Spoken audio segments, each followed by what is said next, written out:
Olá, pessoal. Hoje a gente vai começar uma série de aulas de um curso de eletrocardiograma que a gente fez para o emergencista, para aquele recém-formado, começando a sua vida ali nos plantões. Nós vamos falar de um exame extremamente importante, que é o eletrocardiograma, essencial para qualquer pessoa que dê plantão no pronto-socorro. Então, o médico precisa ter uma boa noção de eletrocardiograma para dar um plantão num pronto-socorro. Então, nós vamos começar uma série de 10 aulas para que a gente possa, então, oferecer para você a capacitação para que você consiga analisar um eletrocardiograma com tranquilidade no seu plantão. Então, essa primeira aula, nós vamos falar um pouquinho da excitação rítmica do coração. Vai ser uma aula que nós vamos dedicar a isso. Bom, então vamos começar lá com umas fibras musculares extremamente especializadas. É uma tira achatada, elíptica, que tem 3 milímetros de largura, 15 milímetros de comprimento, 1 milímetro de espessura, veja do que a vida depende, né? Uma coisa extraordinária, que é o nó do sinusal. O nó do sinusal está na parede lateral alta do átrio direito e está abaixo, um pouquinho lateral, a abertura da veia cava superior na maioria das pessoas. Bem, do nó do sinusal, como você está vendo aqui, saem as vias internodais, aqui do átrio direito, essa via internodal específica aqui, que vai lá para o átrio esquerdo. E parte das fibras do nódo são contínuas com as fibras musculares do átrio, as fibras musculares atriais. Antes da gente continuar a condução no tecido especializado, isso daqui é uma noção importante. Veja que existem fibras que são fibras que têm capacidade de autodespolarização. Então veja que isso aqui é uma representação da fibra do nódo sinusal. Perceba que ela é menos eletronegativa. Por que ela é eletronegativa mesmo? Por causa da bomba só de potássio, né, pessoal? Tira 3 potássios, tira 3 sódios e põe 2 potássios, fica eletronegativo dentro. Então, dentro da fibra é menos 50, menos 55. E aí, sozinho, sem nenhum estímulo externo, então é uma capacidade de autodespolarização, canais de sódio aberto começam a diminuir a eletronegatividade dentro da célula, até que chega a um determinado limiar, canais de sódio e cálcio são abertos, e você tem o chamado potencial de ação e a despolarização. Tá vendo? Depois você começa a repolarização, principalmente com canais de potássio, e isso começa de forma rítmica e contínua, evidentemente. Então, essas fibras, elas têm capacidade de autodespolarização, e percebe que elas fazem isso antes das demais, né? Isso aqui é uma célula banal, ou seja, uma célula de fibra muscular ventricular que não é especializada, isso aqui é um tecido de condução especializado. Veja que o comportamento da despolarização é completamente diferente, veja que aqui tem um platô, etc. E é um outro comportamento, eu preciso de que alguém provoque essa fibra para que ela tenha esse comportamento. Aqui não, aqui eu tenho uma capacidade de autodespolarização. Então isso é a ritmicidade automática das fibras sinusais. Ok, pessoal? Muito bem. Bem, depois do tecido, da condução, né, ser formada no nódo sinusal, a despolarização começar aqui, com essa capacidade de autodespolarização, você tem as vias internodais, essas vias internodais aqui do lado direito para baixo, e uma via aqui praticamente horizontal, então uma reto para baixo e uma horizontal aqui em sentido ao lado esquerdo, que são as vias internodais. Depois você tem fibras de transição para chegar num outro nó, que é o nó atrioventricular. O nó atrioventricular tem a sua porção mais distal aqui, onde tem um tecido fibroso, isolante, isola átrios e ventrículos, e aí começa o feixe atrioventricular, os ramos direito e esquerdo e o sistema de Purkinje. Então aqui está o nó do atrioventricular, aqui representado, então veja que as vias internodais, elas terminam em fibras de transição. Perceba que aqui, ó, já começa uma lentificação, um alentecimento da condução. Aqui é 0,03, saído do nó sinusal, veja que aqui já é 0,12, então isso foi, as fibras transicionais têm uma velocidade de condução já bastante alentecidas, assim como o nó do atrioventricular e essa fase inicial aqui do feixe atrioventricular, que está dentro do tecido fibroso atrioventricular, a porção penetrante do feixe. Também atrasa a condução, que é fisiológico, né, pessoal? Bate o átrio, depois bate o ventrículo, né? Então eu preciso, evidentemente, de um alentecimento que é feito fisiologicamente através, veja que aqui é 0,03, aqui chega a 0,12, aqui é 0,16. Depois, quando entra no sistema de Purkinje e no feixe de His, né, no feixe atrioventricular, ramo direito, ramo esquerdo, aí tem as fibras de Purkinje aqui embaixo, praticamente toda a despolarização da massa ventricular é praticamente ao mesmo tempo.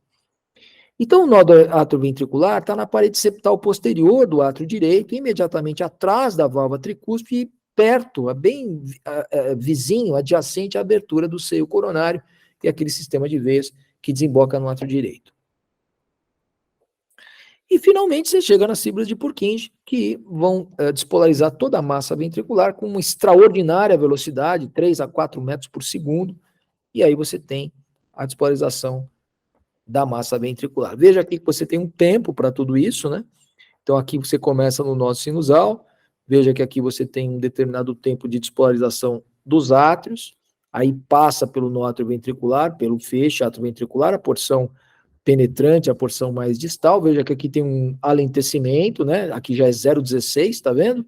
E depois a massa ventricular praticamente é despolarizada quase que ao mesmo tempo, 0,17, 0,18, depois você tem a repolarização do sistema, que vai durar 0,22, 0,25, um pouquinho mais, e aí você começa tudo de novo. Né? Muito bem. Além do tecido de condução especializado, você tem o controle do ritmo e condução, também do coração, pelo sistema nervoso autônomo. E o sistema nervoso autônomo tem a terminação vagal, que é a terminação parasimpática. Lembrar que essa terminação vagal, como você está vendo essa representação aqui, que é uma imagem do Guyton, você tem praticamente as terminações nervosas do vago, parasimpáticas, no nó sinusal e no nó atrioventricular. Praticamente você não tem outras terminações, tá vendo? Isso aqui vai ter importância depois para a gente entender o efeito de drogas parasimpatolíticas, como a atropina, por exemplo. É claro que elas vão agir fundamentalmente nessas terminações. Percebe que tem um nível aqui para baixo, por exemplo, praticamente eu não tenho terminação parasimpática. E no coração inteiro eu tenho as terminações das cadeias simpáticas e nos nervos simpáticos. Evidentemente, o que tiver receptor simpático aqui, os fármacos que agem praticamente no coração inteiro. Isso vai ter importância num outro momento que a gente for falar de arritmias, bradiarritmias, etc., e os fármacos que a gente pode usar para reverter as bradiarritmias.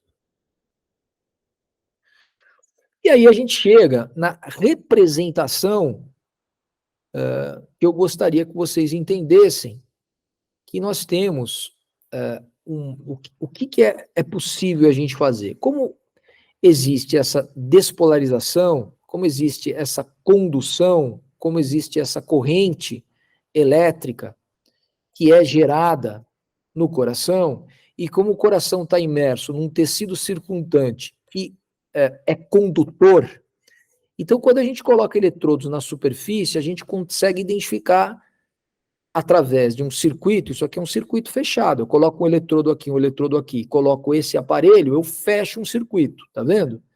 E com isso eu consigo identificar uma diferença de potencial. Consigo ter um registro dessa diferença e consigo até desenhar essa diferença. Deu para entender? Então veja, suponha que isso aqui é uma fibra com capacidade de autodespolarização. O que vai acontecer? Bom, dentro da fibra dentro da fibra é mais negativo.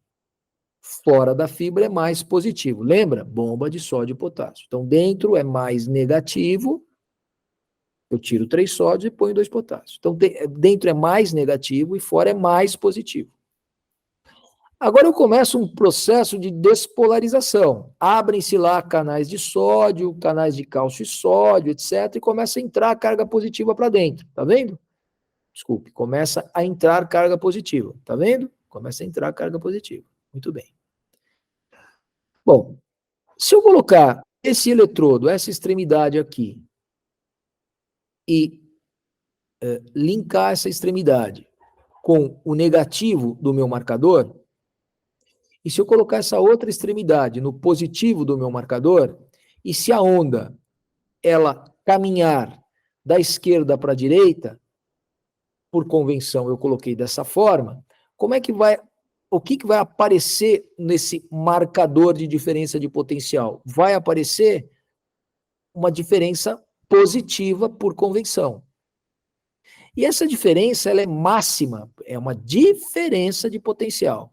Essa diferença é máxima quando eu chegar na metade, consegue entender? Porque eu tenho a maior diferença entre cargas positivas e negativas. Então, se eu chamar isso de despolarização, ou onda de despolarização, ela é máxima quando chega aqui, ó. Então, ela é máxima.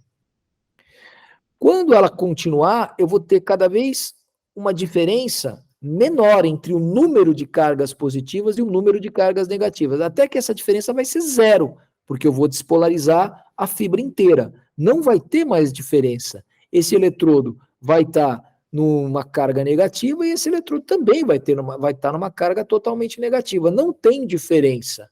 Então volta para zero. Isso é uma onda de despolarização que se completou. Se eu repolarizar o sistema com esta forma de registro, ora, eu não vou começar, o processo não vai ser exatamente contrário. Então, o que eu estava registrando como positivo, eu vou registrar como negativo, o que eu estava registrando como negativo, eu vou registrar como positivo. É claro, então, que agora esse ponteiro vai apontar para o negativo, para o abaixo de zero. Então, eu teria aqui uma onda de repolarização abaixo de zero. Ok? Muito bem. Então, aqui, uma despolarização, as cargas positivas entram na célula, até que finalmente eu despolarizo tudo. Agora eu vou repolarizar. Ora, em geral, aonde começou a despolarizar, vai começar a repolarizar, claro. Se os meus eletrodos estão no mesmo lugar, é claro que eles vão apontar uma coisa contrária ao que eu tinha visto antes. Então agora eles vão apontar, o meu marcador vai ser uma diferença de potencial negativa. Então, o eletrocardiograma registra potencial elétrico gerado por correntes elétricas que se difundem para os tecidos circundantes do coração. Eu não coloco o eletrodo no coração, eu coloco o eletrodo na superfície, no tórax. Então, ele vai ver uma diferença de potencial, claro que chegou até lá, né? Então, um campo elétrico vai ter um determinado ponto que tem um potencial elétrico, ok? E através disso eu consigo alguns registros. Muito bem. Isso agora, que eu vou explicar para vocês, é a coisa mais importante do eletrocardiograma. Vocês entenderem isso daqui, vocês vão conseguir entender tudo de eletrocardiograma depois, que é a chamada análise vetorial. Isso que vai dar sentido aos registros. Você vai conseguir entender os registros do eletrocardiograma. Então, o que é um vetor? Vetor é uma seta que aponta para a direção do potencial elétrico gerado pelo fluxo de corrente. A ponta é voltada para a direção positiva da corrente, sempre, por convenção. E a seta tem o tamanho proporcional à voltagem do potencial gerado. Então, isso é um vetor. Esse vetor chama vetor dipolo, ou vetor instantâneo médio. Então, vamos entender o que seria essa representação. Vamos imaginar que aqui eu tenho uma fibra muscular e ela inicia a despolarização dela. E eu olho a despolarização dela deste ponto. Ou seja, o meu eletrodo está aqui. Tá?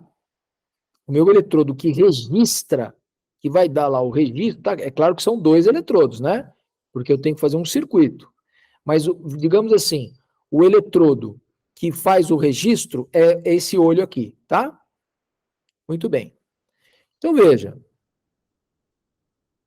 Eu começo a despolarizar a célula, lembra que ela era negativa dentro, positiva fora. O meu eletrodo está fora, claro. Está fora. Agora, é meu olho. Olha como é que está despolarizando. Olha a direção que está despolarizando. Não está despolarizando a favor do meu olho? Em direção ao meu olho? Em direção ao eletrodo? A ponta não está apontando, a ponta do vetor não aponta sempre para a carga positiva? Até que finalmente despolariza tudo. Despolarizou tudo, volta para o zero, porque agora não tem mais diferença de potencial, certo? Então, como o vetor estava apontando para mim, eu tenho uma representação positiva, até que tudo é despolarizado, aí volta imediatamente a zero, porque não tem mais diferença de potencial.